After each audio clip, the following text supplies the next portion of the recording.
Let me introduce to you a man I am proud to call my friend, a great champion of freedom, and the next senator from New Jersey, Dr. Murray Sabrin. Thank you, Tom. That was wonderful. It's a pleasure to know you, a pleasure to call you my friend, and a pleasure to have you come all the way up from Alabama to be with us on this wonderful global warming day here in New Jersey. I just want to thank you all for being here this afternoon, because this is the beginning of what I think could be the Second American Revolution, or should we say, the completion of the First American Revolution. I want to thank my good friend of 25 years, Dr. Ron Paul, for igniting this revolution here in the 21st century.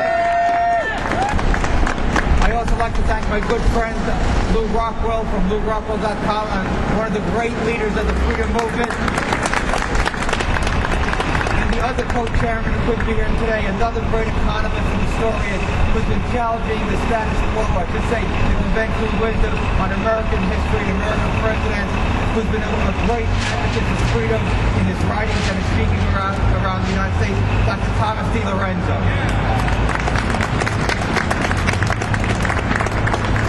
It's interesting that although we're running for the U.S. Senate from New Jersey, that we're here in Lower Manhattan. Lower Manhattan is where my family arrived in the United States in 1949, when I was 2 years old. And so for 59 years since we arrived here, I've been living the American dream. Because my parents, who were the only ones who survived the Holocaust in Poland, had the choice of where to go after World War II, and they chose America. And they chose America because they knew their family would be free, their family would be secure, their family would be able to live and build a life, because they knew they had the protection of the Constitution of the United States. And before we came to America, my father bought this watch. And before he passed away, he gave me this watch. This is the Freedom Watch, which represents his survival after World War II. So I'm going to wear it every single day. And when we came to America and I started school, my parents only gave me 2 bits of advice that's carried me till today. Get an education and stay out of trouble. And by getting an education, I'm here before you because I studied and studied and studied. What I learned about America is great. America gave people from all over the world the opportunity to come here and practice their religion and talk about what they believe in and practice the freedom of conscience, one of the most essential elements of the human condition. Practicing what you believe in without fear of a knock on the door and being taken away and never seen forever. So America is a very special place in the history of the world. It's where people came from all over the world to make sure that they could live in peace and prosperity. And so when I entered school and I learned all these wonderful things about America, and in 1959, not far from here, I took an oath when I was 12 years old and became a United States citizen. And I promised at that time to defend and uphold the Constitution of the United States. And in January 2009, with your help, I will take the oath to the Constitution again to uphold the Constitution, to protect all our freedoms.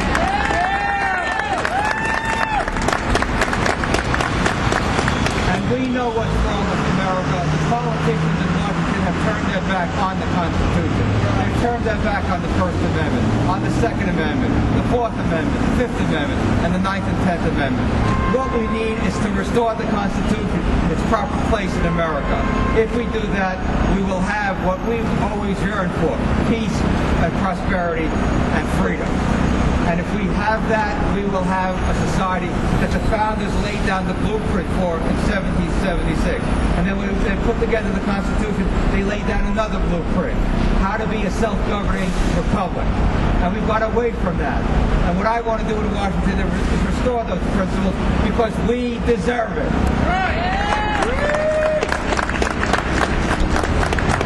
And so I'm proposing practical, common sense, free market, limited government solutions to what ails us. In terms of security, we need to secure our borders for a whole host of reasons I don't have to get into because of what happened here not too long ago. We have to make sure our borders are secure, not because we are against anybody, because we want to protect the American people from people who want to do us harm. That's just common sense. Just as we leave our houses in the morning or apartments, we lock the door, we close the windows. We want to make sure our house is protected, the house of America that we all believe in. If we do that, we will be secure, and then all those other things that try to do and scare us will go away. So we need to have a secure America. We need to bring the troops to where they belong to protect the American people here at home. And the next thing that we have is a great challenge for the 21st century is education. I've been an educator virtually all my adult life. My wife was an educator for 34 years. Together we have more than 60 years of experience in education. We know the value of education. When you're educated, all the dreams are possible. All the opportunities will open up for you. When I'm the United States Senator, I will propose a change in our tax code that will make it possible for parents to have better choices in education. If they're happy with their local school, they can keep their kids. If they want to bring their kids to a private school or a parochial school, they should have those choices and not have to pay twice for education. That's just a common sense approach. We don't pay twice for milk in the store. We don't pay twice for bread. We don't pay twice for anything else. We will have tax credits, so if parents want to homeschool their kids, they will get a break on their taxes. That's the fair way, that's the American way, and that's what I'll be aiming for in the United States Senate. And here we are on the footsteps of Wall Street, and what are people thinking about? The horrible mess our economy is in because of 100 years of the great experiment of tax and spend and borrow and print money. After 100 years, what are we looking at? A $3 trillion budget, $400 billion deficit, $9 trillion debt, and $72 trillion of unfunded liability. That is a legacy to our children and our grandchildren that is intolerable. George Washington told us it is immoral for one generation to pass on debt to another generation. And yet we've been doing it in the United States for 10 generations. It's got to stop. We've got to restructure the federal government. We've got to cut spending. We've got to reduce taxes. We've got to deregulate the economy. Bring back the jobs to America. Bring back the opportunities to America. Instead, what we have is a political, economic elite that have the Federal Reserve to bail them out. We don't get bailed out when we lose money in the stock market. We don't get bailed out when we do small business and we lose belly up. We've got to have a monetary system that will be second to none. And let me tell you what we need to do. Here I think I have it, a 1964 silver quarter. Guess what? At one time, you could buy a gallon of gas with this silver quarter. Guess what? You still can, because this silver quarter is worth about $3 to $4. Our currency has been debased relentlessly for nearly 100 years, and the average family is hurting because the standard of living is falling. When I go to the United States Senate, I will make sure that we have a monetary system that's consistent with the Constitution, that's consistent with the American people's desire to have their money worth something over time and not being debased constantly by the Federal Reserve.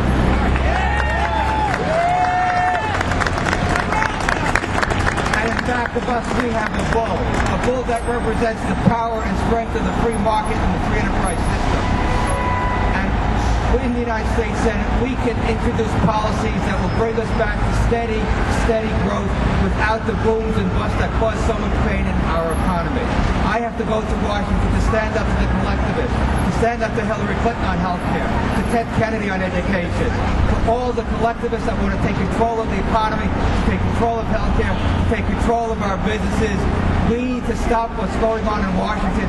Otherwise, we will have the same economy that the Soviet Union had, where we have command and control out of Washington.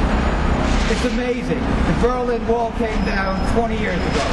East Europe was liberated. The Soviet Union collapsed because they have a command and control collectivist system, and the Democrats want to give us that same system.